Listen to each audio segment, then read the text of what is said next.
네, 안녕하십니까. 세종시을 강준현 의원입니다. 오늘 저를 포함해서 여러 의원님들께서 대표 발의한 공익사업을 위한 수용시 양도소득세 감면 비율 및 감면 한도 상향을 담은 조세제한 특례법이 이번 정기국회 내에 통과되어야 할 필요성을 말씀드리기 위해서 이 자리에 섰습니다.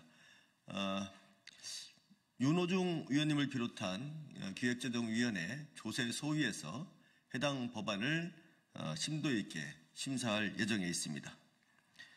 전국의 초대형 수용지구 대책위원회 연합 주민분들과 함께 기자회견을 마련했습니다. 오늘 자리에 함께해 주신 분들을 소개하겠습니다. 노영한 용인반도체 국가산업단지 비상대책위원회 위원장님, 박영곤 의왕 공공주택지구 보상대책위원회 위원장님, 김순식 안산 공공주택지구 보상대책위원회 위원장님, 이영길 김포 한강 2 통합주민대책위원회 위원장님, 조석곤 김포 한강 2 연합주민대책위원회 위원장님, 이명우 구리토평 2 공공주택지구 통합대책위원회 위원장님, 정순남 화성진안 3기 신도시 연합대책위원회 사무국장님, 이봉구 오산세교 3 공공주택지구 비상대책위원회 위원장님, 정덕영 법무법인 리츠 대표 변호사님. 그럼 지금부터 노영한 위원장님께서 기자회견문을 낭독하겠습니다.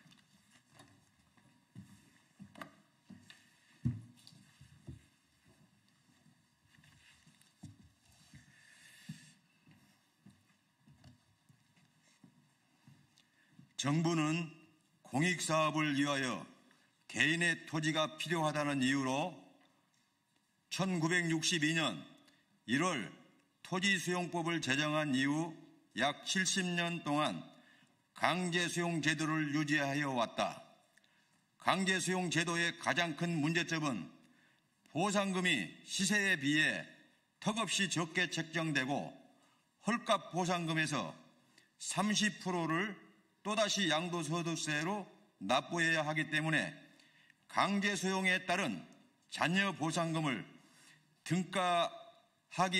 등가의 가치를 가진 새로운 토지를 매수하는 것이 사실상 불가능하다는 것이다. 강제수용지구 주민들에게 적용되는 양도소득세 감면율은 1989년 전두환 정권 시절 100% 면제에서 35년 동안 지속적으로 감소하여 2024년 11월 현재 10%를 유지하고 있다. 그에 따라 강제수용지구 주민들은 시세보다 부족한 헐값 보상금에 그 보상금의 30%를 또다시 양도소득세로 납부하는 것이 정부가 내 땅을 공권력으로 강제 수탈하는 것이라고 눈물로써 하소연하고 있다. 이러한 불합리한 현상이 정부의 예면 속에 수십 년 동안 방치되어 왔다.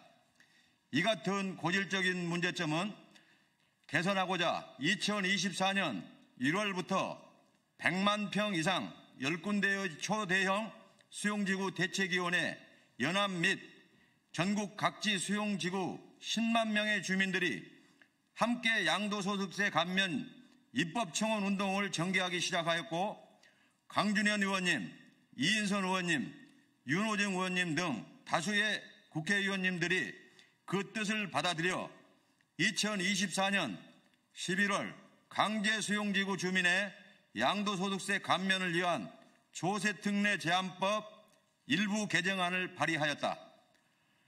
이번 22대 국회 조세소위원회에 상정된 조세특례 제한법 일부 개정안은 양도소득세 감면 비율 및 양도소득세 감면의 종합한도를 각각 상향하는 것을 주요 내용으로 하고 있다. 헌법 제23조 3항에서는 공공필요에 의한 재산권 수용, 사용 또는 제한 및 그에 대한 보상은 법률로서 하되 정당한 보상을 지급하여야 한다라고 규정하여 정당한 보상 원칙을 천명하고 있으며 대법원도 정당 보상이란 보상의 시기, 방법 등에 어떠한 제한도 없는 완전한 보상이라고 판시하고 있다. 그러나 현행 토지보상법에 의한 때 보상금을 산정하는 방식으로 공시지가기준법과 개발이익 배제 원칙이라는 두 가지 원칙을 적용함에 따라 대부분의 강제수용지구에서 최대 30%가량 시세보다 저렴하게 보상받는 것으로 조사되었다. 특히 일부 지역에서는 시세보다 약 최대 50% 저렴하게 보상받은 사례도 있었다. 이에 대하여 정부와 기획재정부는 최근 정당한 보상 원칙에 따라 재산권 침해를 시가 보상하고 있는 상황에서 양도세 감면을 확대하는 것은 필요 이상의 특혜라거나 공입사업용 토지와 대토 보상에 대한 양도소득세 감면을 상향으로 인하여 국가 세금 수입, 세수의 감소를 초래하게 된다는 논리를 앞세워 양도소득세 감면율 상향에 반대 입장을 취하고 있다. 그러나 강제수용지구에서의 보상이 시세보상이라는 정부의 주장은 기획재정부가 2024년 9월 자체 발간한 2023년도 조세특례 심층평가 자료에 시가평가액 대비 보상평가액이 평균적으로 10 내지 30% 낮게 책정되고 있다라고 기재되어 있는 부분만 보더라도 보상 현실과 맞지 않는 거짓말임을 알 수 있다. 또한 양도소득세 감면율을 상향하면 국가 세수가 감소한다라는 것이라는 정부의 주장도 이번 22대 국회에 상정된 개정안이 통과된다고 하더라도 2025년도 양도소득세 예상 감소액은 약 3천억에 불과하므로 국가세수 부족에 미치는 영향은 크지 않다. 전국의 강제수용지구 주민들은 조상 대대로 살아왔던 삶의 터전을 헐값으로 국가에 빼앗기고 고향에서 강제로 쫓겨나야 한다. 수십 년간 그린벨트로 묶여 재산권이 침해된 것은 참아왔다. 그런데 이제 국가가 주민들을 강제로 타향살이로 내몰면서 헐값 보상도 부족하여 과도한 양도소득세까지 부과하는 2024년도 대한민국이 과연 자유민주주의의 국가가 맞는지 묻고 싶다.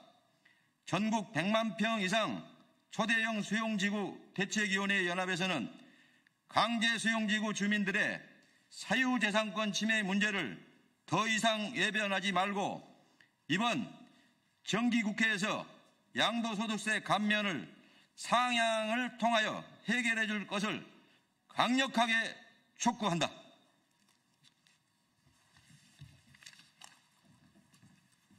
네, 이상으로 기자회견을 마치도록 하겠습니다. 인사하시고.